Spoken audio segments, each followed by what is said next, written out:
연일 흉흉한 뉴스가 이어지고 있죠. 네, 뉴스를 보면. 네. 그런데 과학계에서 놀라운 소식이 들려왔습니다. 무엇일까요?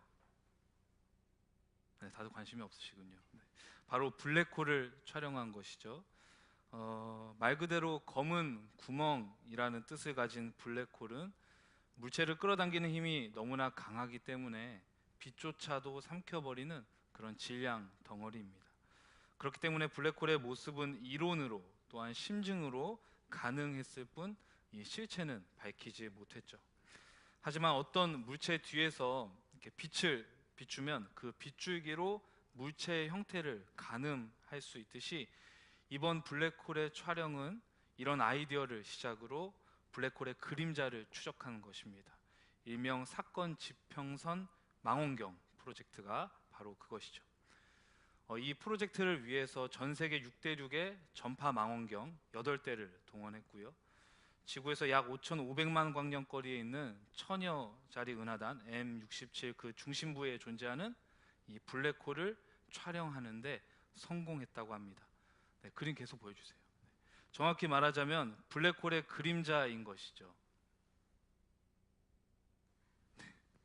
이 그림자의 거리가 무려 400억 킬로미터, 무게는 태양의 65억 배라고 하니 실로 블랙홀이라고 하는 존재가 그 이름만큼이나 비밀스럽고 거대하게 다가옵니다.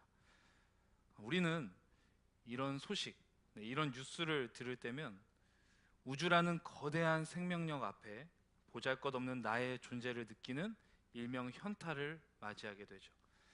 우주 앞에 나의 존재가 먼지보다 못하게 인식되면서 나는 과연 어떤 존재인가?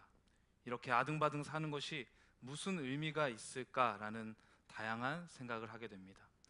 급격히 나의 자아가 작아짐과 동시에 내가 생사를 다해 고민하고 있는 것들이 다 부질없게 느껴지게 되죠.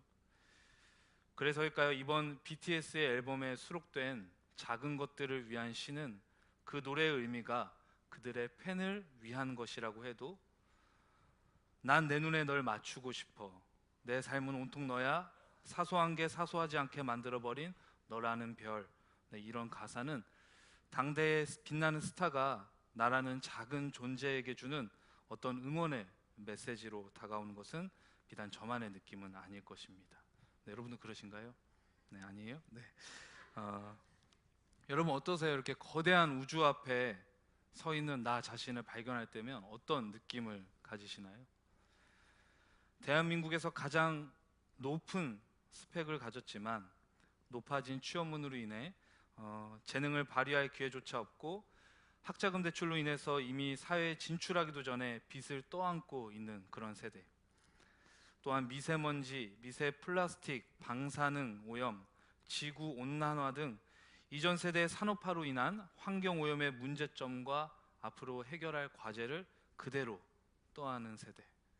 또 그뿐만이 아니죠. 이념 갈등, 세대 갈등, 젠더 갈등, 문화 갈등 등 수많은 갈등을 겪고 있는 대한민국 사회의 이 과도기 한복판에 서 있는 세대. 이 자리에 있는 저와 여러분들이 바로 세대가 바로 이 세대인 것이죠. 세상은 이 세대를 더 이상 개천에서 용인하지 않는 그런 희망이 없는 세대다라고 말을 합니다. 희망이 없다는 것은 내일에 대한 기대가 없음을 의미합니다. 무엇인가 나아질 일말의 가능성조차 없기에 쉽게 포기하며 삶을 살아가는 것이죠. 하루하루를 그저 죽지 못한 채 살아가는 것, 그것이 희망 없는 삶입니다. 오늘 우리가 나눌 에스겔 말씀에 나온 이스라엘 백성들의 삶 역시 이런 삶이었습니다. 바벨론의 침략으로 멸망한 남유다는 그들의 포로로 끌려갑니다. 제사장 출신이었던 에스겔 역시 끌려간 포로 중 한 명이었죠. 당시 포로의 그 규모에 대해서 예레미야는 약 4,600명이다라고 이렇게 말을 하고 있는데, 이들은 대부분 남유다의 정치 또 종교 지도자들로서 새로운 바벨론의 건국을 위한 그 노동력으로 투입되었습니다. 이것은 바벨론의 식민 정책으로 한 나라를 식민지화 시킨 다음에 그들의 그 리더들을 공백 상태로 만들어 사람들의 일반 백성들의 반역을 억제하고 이를 통해서 식민지화를 가속화시켰습니다. 또한 이들이 포로 시대에 겪었던 고통을 몇 가지로 살펴볼 수 있는데요. 첫 번째는 말 그대로 포로 생활이었습니다. 자신이 살던 고향을 떠나 타국에서의 정상적인 삶도 쉽지 않았는데 포로 생활은 더욱 그러했겠죠. 강대국의 침략을 받은 것도 모자라 포로로 끌려간 상황은 그 누구에게도 쉽지 않은 절망적인 상황이었습니다. 두 번째는 한 민족 간의 갈등이었어요. 앞서 설명드린 것처럼 남유다의 정치, 종교 지도자들이 포로로 끌려갔기 때문에 남유다에 남아있는 자들의 상실감과 어려움은 감당할 수 없이 고통스러운 것이었습니다. 이 고통은 후에 포로로 끌려간 자들에 대한 배척과 미움으로 발전을 했는데요. 오늘 본문 15절에 보면 이런 상황이 잘 드러나 있습니다. 우리 함께 말씀을 한번 찾아볼까요? 에스겔 11장 15절 말씀 한번 찾아보도록 하겠습니다. 함께 읽도록 하겠습니다. 인자야 예루살렘 주민이 내 형제 곧 내 형제와 친척과 온 이스라엘 족속을 향하여 이르기를 너희는 여호와에게서 멀리 떠나라. 이 땅은 우리에게 주어 기업이 되게 하신 것이라 하였나니. 이것은 남유다 예루살렘에 남아있던 이들이 그 바벨론 포로로 끌려간 자들에게 하는 말입니다. 어떤 감정이 느껴지시나요? 남아있는 자들은 이렇게 말을 합니다. 너희는 예루살렘에서 멀리 떠나 있기 때문에 이제 이 예루살렘 땅은 너희의 땅이 아니라 우리의 땅이다. 이것은 바벨론에 끌려간 자들에게 너희는 저주받은 자들이니 하나님께 기대지 말고 이제 이방 땅의 다른 신이나 섬겨라 라는 조롱 섞인 표현입니다. 또한 자신들은 예루살렘에 있으니 하나님과 늘 함께 있다는 그런 자만의 표현이기도 했죠. 서로의 아픔을 위로하고 함께 극복해야 할 상황에서 오히려 나타난 이 분열과 갈등은 그들의 포로 생활을 더욱 힘들게 만들었습니다. 마지막 세 번째는 무너진 예루살렘 성전이었습니다. 바벨론 왕 느부갓네살 2세는 침략 후 예루살렘 성전에 있던 보물들을 노략했으며 급기야 성전을 파괴해버리고 말이죠. 예루살렘 성전의 파괴는 단순한 건물의 파괴를 뛰어넘는 그런 의미를 가집니다. 혹시 여러분 기억하시나요? 2008년 우리나라 국보 1호인 그 숭례문이 불탔던 그 장면 기억하시나요? 당시 뉴스에서 이 생중계를 통해서 그 숭례문이 불타는 장면이 나왔는데 이것을 지켜보던 대한민국 국민 모두는 커다란 상실감을 느꼈을 것입니다. 또한 최근이죠. 노트르담 대성당에서 화재가 또 발생했는데 그 상황을 지켜보던 프랑스 시민들 역시 같은 마음이었을 것입니다. 이스라엘 민족에게 예루살렘 성전은 어떤 건물의 의미를 넘어 하나님께서 임재하시는 곳이었기 때문에 그들의 민족적 또 종교적 정신적인 토대였습니다. 그렇기 때문에 예루살렘 성전의 파괴는 그들의 정체성의 파괴였죠. 이런 상황 속에서 이스라엘 백성들이 가질 수 있었던 희망은 아무것도 없었습니다. 하나님께서 택하신 백성이 어찌하여 저렇게 미개한 이방 민족에게 멸망당하는가? 더 이상 우리에게 소망이 있는가? 라는 절규 섞인 질문만 나올 뿐이었죠. 자, 내일의 희망을 발견할 수 없는 이 이스라엘 민족, 이들에게 가장 필요한 것은 무엇이었을까요? 우리 말씀 한번 다시 찾아보도록 하겠습니다. 에스겔 11장 16절에서 17절 말씀. 16절에서 17절까지의 말씀 우리 한 목소리로 읽도록 하겠습니다.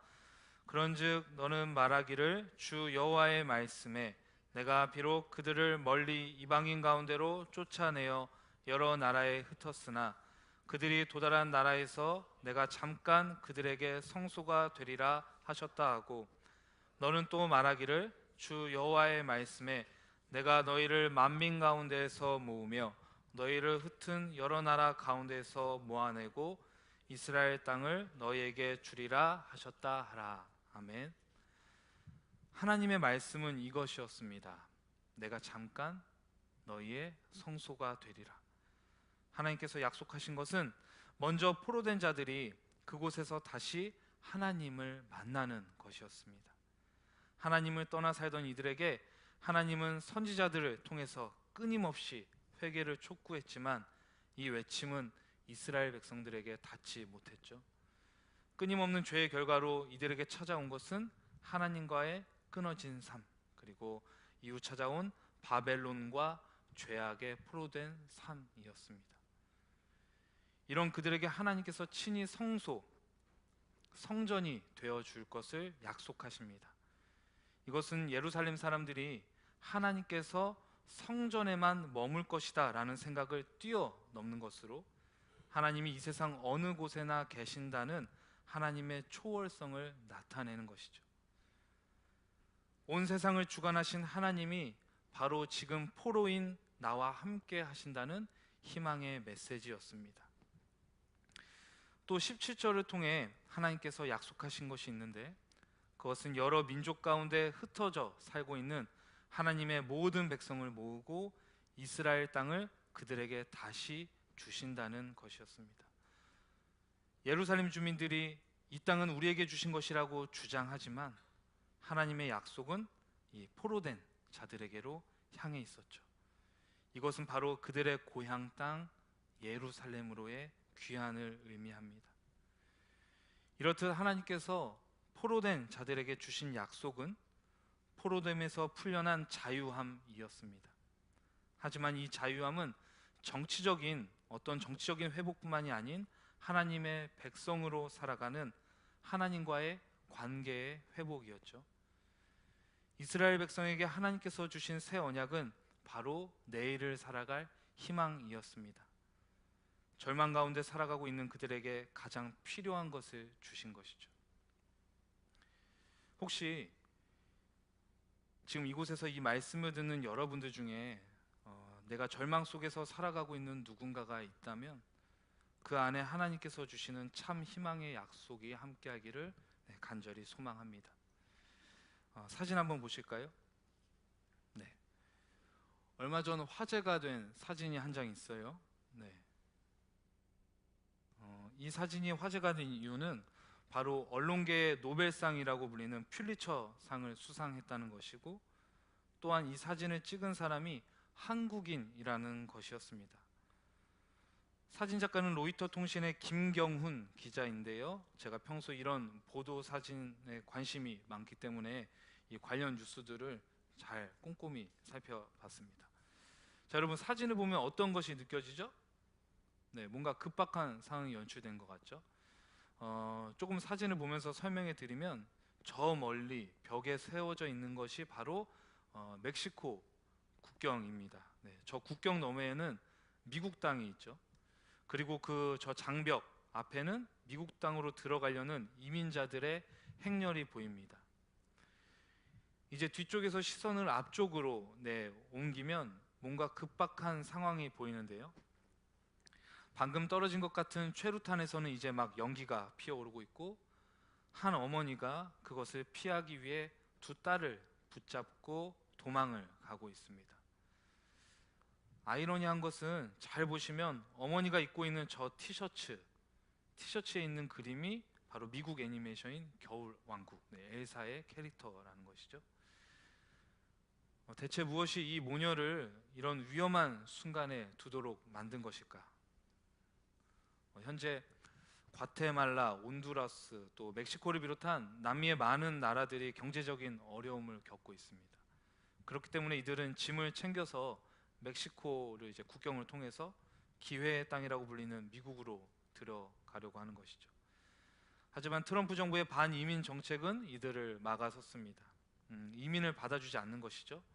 이것은 사진에서 봤던 것처럼 국경의 거대한 장벽과 또 최루탄으로 나타났습니다. 트럼프 정부는 남미에서 갱단과 같은 거친 사람들이 몰려오고 있다, 그러니 우리는 이들을 막아서야 한다라고 주장했지만 사진에서 보여지는 실상은 사뭇 그들의 주장과는 다른 모습이었습니다. 방금 전 우리가 봤던 사진에 나오는 그 가족은요, 온두라스 출신의 이민자들이었는데요. 5살 아이가 입고 있는 것이 옷이 아니라 기저귀입니다. 네, 입을 바지가 없어서 기저귀를 얻어 입은 것이죠. 또 그 어머니가 입고 있던 옷, 그 겨울왕국 티셔츠는 역시 옷이 없어서 아동용 헌옷을 얻어 입은 것이기에 굉장히 터지듯이 작아 보이는 것이죠. 다행인 점은요, 이 사진이 큰 반향을 일으켰고 이 온두라스 모뉴의 이민 신청이 받아졌다는 것입니다. 제가 오늘 이 사진을 소개한 이유는 바로 신분에 대한 이야기를 전하기 위해서입니다.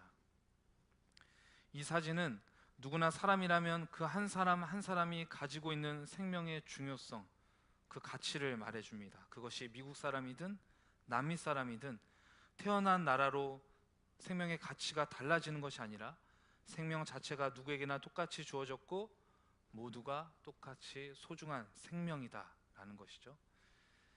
하나님의 백성이라는 신분 역시 마찬가지입니다. 예루살렘 성전에 머문 사람이든 또 멀리 떨어져 포로로 끌려간 사람이든 누구에게나 하나님의 백성이라는 신분은 주어졌죠. 왜냐하면 그것은 우리의 공로가 아니라 하나님께서 직접 선물로 주신 것이기 때문입니다.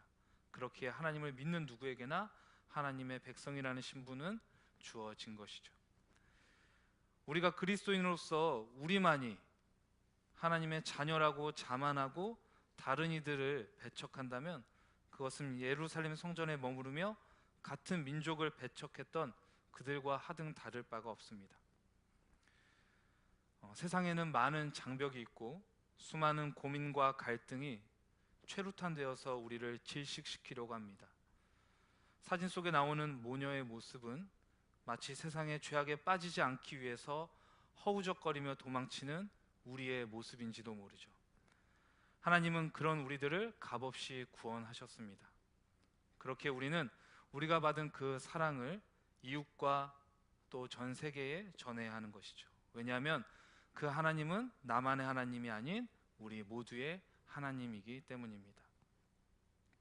자, 그렇다면 이렇게 값없이 받은 하나님의 백성, 이 신분을 가진 우리는 어떤 삶을 살아가야 할까요?